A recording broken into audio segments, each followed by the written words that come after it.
Le Boards of Peace de Trump. Tu sais, on avait vu des espèces de créations d'intelligence artificielle où on voyait Trump et Netanyahou sur le bord de la plage à Gaza. Mais là, c'est rendu, il a invité le Canada. Le prix d'entrée dans ce board, c'est 1 milliard de dollars. Poutine est invité. Et là, il fait une crise, tu sais. Vous m'avez pas donné le prix Nobel de la paix, donc je vais faire la guerre. Hey, man. Puis ça s'appelle The Boards of Peace, le comité de la guerre, je ne sais pas comment il le traduit. Ah, c'est l'enfer. J'ai mis mon chandail rose, parce que rose, ça veut dire la guerre. Tu comprends pas pourquoi? Je vais t'expliquer, c'est assez simple. Historiquement, le rouge était une pigmentation utilisée pour la guerre. Et ces mêmes guerriers, quand il y allait à des événements un peu plus diplomatiques, cléments, ben, ils portaient du rose. Parce que c'est comme un rouge amoindri, blanchi, dans le but de parler de paix. Et les femmes aimaient beaucoup cette couleur-là dans les soirées mondaines ou officielles, et donc c'est devenu une couleur un peu plus de femme. Mais à la base, ce que ça veut dire, c'est je suis prêt à faire la guerre, mais je veux la paix. Et donc c'est pour ça que j'ai mis mon chandail rose. Et je pense qu'aujourd'hui, il faut être du côté de on est prêt à faire la guerre. Ça fait longtemps que Trump fait la guerre. Tu sais, ses tarifs, c'est une forme de guerre, on s'entend. Et là, l'Europe a gagné du temps en essayant de ne pas le bousculer. Mais ultimement, jusqu'où on peut aller dans cette espèce de... Et je me sens quasiment comme dans Star Wars, qui en passant encore une fois est inspiré du Japon à peu près à tous les niveaux. Euh, Même les portes coulissantes, tout dans Star Wars de George Lucas, c'est bon. Il s'est influencé de Joseph Campbell, The Power of Myth, où il cherchait des structures mythologiques. Et la principale source d'inspiration est le Japon. Le casque de Darth Vader, c'est un casque de Shogun. Les Jedi avec leur épée, c'est des samouraïs, c'est des ronins, etc. Bref. Et les portes coulissantes, comme je disais. La force, c'est le chi, comme dans le Reiki. Peu importe. Là où je vais en venir aujourd'hui, c'est juste de dire, je pense qu'il faut être prêt à faire la guerre. Et je suis pas en train de dire, tu sais, comme quand j'étais jeune, j'avais demandé à mon grand-père parachutiste, c'était le lieutenant du premier bataillon de parachutistes canadiens, puis j'avais dit, mais pourquoi vous n'avez pas juste tué Hitler? Question d'enfant. Et puis, il m'a répondu, ben c'est ça qu'on essayait de faire, tu sais. Mais évidemment, c'est facile, surtout avec des films comme Back to the Future, on a des fois une façon de voir le monde où on dirait qu'on peut réécrire le passé.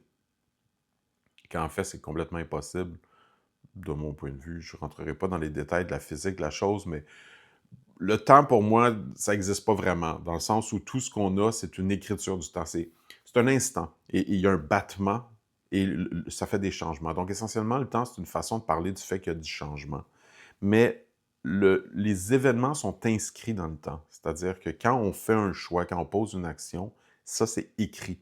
Et tu ne peux pas le désécrire. Tu ne peux pas enlever le fait que ce mouvement-là a eu lieu. Et donc, l'idée de reculer dans le temps, ça ne veut rien dire. Et donc, c'est facile de dire des choses comme, tu sais, si tu pouvais aller dans le passé puis tuer bébé Hitler, est-ce que tu le ferais? Mais il arrive un moment donné où tu te dis, cette personne-là est en train de devenir un Hitler. Cette personne-là est en train de devenir l'empereur. Tu sais, comme l'empereur dans Star Wars, il parle tout le temps de faire la paix. Sauron, dans la nouvelle série sur Amazon, qui est essentiellement une série qui explique comment Sauron utilise constamment le concept de paix pour se mettre en place. Et donc, la paix pour ces gens-là, c'est comme un peu, dans le fond, leur contrôle. Hein. C'est une forme de perversion en langage freudien, c'est-à-dire qu'ils veulent contrôler le monde. Ils veulent pas que le monde soit comme il est, libre et mouvant, mais ils veulent qu'il soit comme ils le pensent. Et donc, le contrôler complètement pour, tu sais, comment le monde devrait être. Ça, c'est une... Les gens qui disent « ça devrait être de même », c'est beaucoup une forme de perversion, dans le sens d'une incapacité à accepter les choses telles qu'elles sont.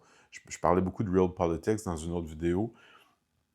C'est un peu ça. C'est-à-dire, le monde tel qu'il est en ce moment est fait en sorte qu'on a devant nous un Trump qui...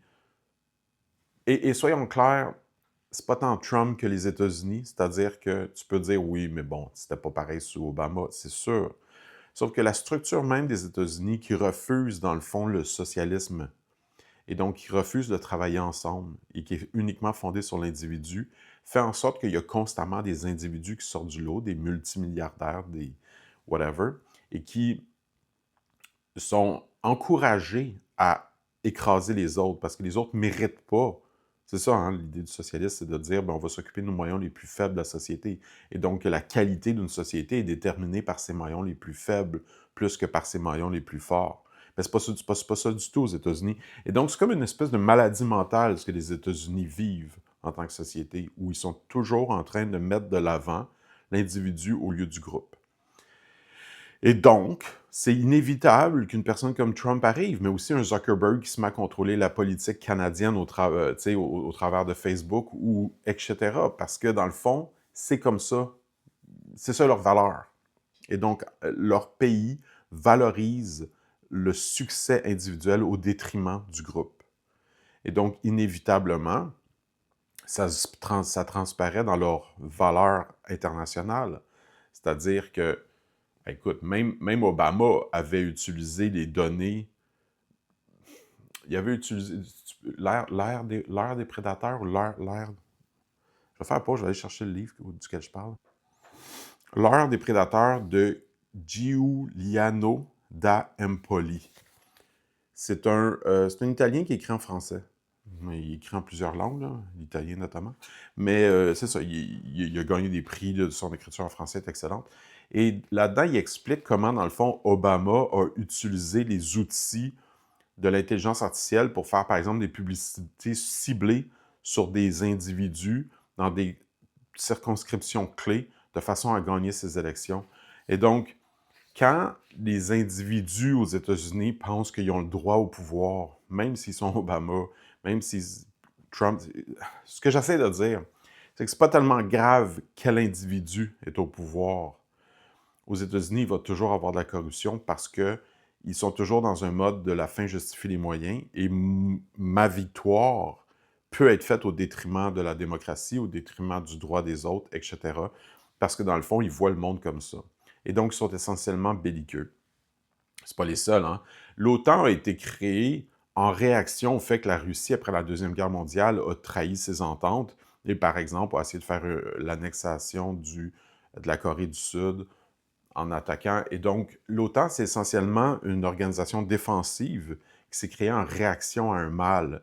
Le problème, c'est que elle est en train de devenir le mal qu'elle dénonçait. Et on le voit d'ailleurs dans le fait qu'elle attaque les alliés de l'OTAN. Et donc, ce que je veux dire, c'est qu'il arrive un moment donné où tu n'as pas le choix de dire, comme le disait un chancelier allemand, je crois, on va falloir accepter qu'on va peut-être perdre des enfants, ce qui veut dire essentiellement qu'on va envoyer des jeunes adultes à la guerre et qui vont mourir. Parce que tôt ou tard, c'est ça qui est en train de se dessiner. La vraie question, c'est à quel moment tu déclenches cette guerre-là. Comme là, en ce moment, Trump fait des grosses menaces sur le Groenland. Est-ce qu'on attaque préemptivement? Probablement pas. Par contre, est-ce qu'on devrait dès maintenant répondre à ces tarifs par des tarifs? Là, je pense qu'il faut arrêter de niaiser. T'sais, il faut arrêter d'agir comme si on était dans une relation d'alliés et de toujours chercher à ne pas l'offenser. Et donc, je ne suis pas en train de faire un appel à la guerre un peu comme Hitler, dans le sens où, comme je disais dans Back to the Future, là, aller voyager dans le temps pour tuer bébé Hitler, aller voyager dans le temps pour tuer bébé Trump. Non, il faut rester cohérent, il ne faut pas être celui qui fait la guerre. Par contre, il faut rester très lucide et se protéger. Et donc, dans des affaires comme l'initiative de Gaza, là, au niveau du comment je l'ai appelé tantôt, c'est pas Band of Peace? En tout cas, le club de la paix là, qu'ils sont en train de créer pour reconstruire Gaza en immobilier. Le fait qu'il veut prendre le Groenland comme si c'était de l'immobilier, c'est encore toujours l'espèce de maladie économique égocentrique américaine qui est en train d'essayer de créer un nouveau paysage. Créer le club de la paix avec la Russie, c'est un peu la même erreur que d'avoir créé le Conseil de sécurité à la fin de la deuxième au niveau des Nations unies. Et donc, ultimement, par exemple, le club de la paix, c'est juste une autre façon de dire on devrait faire un club où on parle pareil comme on parle aux Nations unies. Ces institutions-là existent déjà. On peut reprocher des problématiques à chacune des institutions, mais ultimement, ce qui compte vraiment, c'est qu'on se parle. Et comme je disais dans ma dernière vidéo, un peu trop longue, c'est le multilatéralisme, et donc qu'il y ait un échange. Et donc une forme de coordination. Donc, par exemple, si Trump impose des tarifs à tout le monde, bien, tout le monde devrait imposer des tarifs aux États-Unis, de façon à ce que cette idée-là que tu es en train de nous livrer une guerre économique qui va nous nuire à tous, sauf à toi, bien, en fait, va nuire plus à toi qu'à quiconque, parce que tu vas être la personne qui va avoir le plus de tarifs. Nous, on va juste avoir des tarifs des États-Unis, mais toi, tu vas avoir des tarifs de tout le monde. Mais si on n'est pas solidaire, et donc c'est juste, ah ben là, on veut essayer de ne pas brusquer Trump pour ne pas avoir de tarifs, ça ne marchera pas. Et donc, si on n'est même pas capable de prendre le risque au niveau des tarifs, imagine quand il va sortir les armes, ce qui est fort possible parce qu'il dit tout le temps, puis en général, il porte ses menaces à terme. Et donc, l'OTAN, c'est caduc. Hein? Caduc, ça vient d'une racine commune étymologique avec cadavre qui est tombé. C'est fini. Ça n'existe plus, dans le fond, parce que l'idée qu'on a une organisation qui est là essentiellement pour protéger le désir expansionniste de la Russie fait aucun sens quand celui qui a démarré, c'est sous l'initiative des États-Unis qu'a été créé l'OTAN, fait lui-même du désir expansionniste et veut s'allier avec la Russie pour créer un club de paix qui est une paix qui est essentiellement de la violence, hein, parce que vous ne me donnez pas le prix Nobel de la paix, maintenant je vais faire la guerre. Et donc, c'est n'importe quoi. Et donc, à un moment donné, il faut vraiment être capable de le dire haut et fort dans nos opinions, dans nos médias, parce qu'on vit dans une démocratie et l'opinion des individus compte. Et donc, je pense que dans notre gestalt, dans notre univers démocratique, c'est absolument important de souligner notre rose, c'est-à-dire notre désir de garder ça le plus diplomatique, le plus longtemps possible, mais de dire, on va répondre de façon diplomatique à la guerre.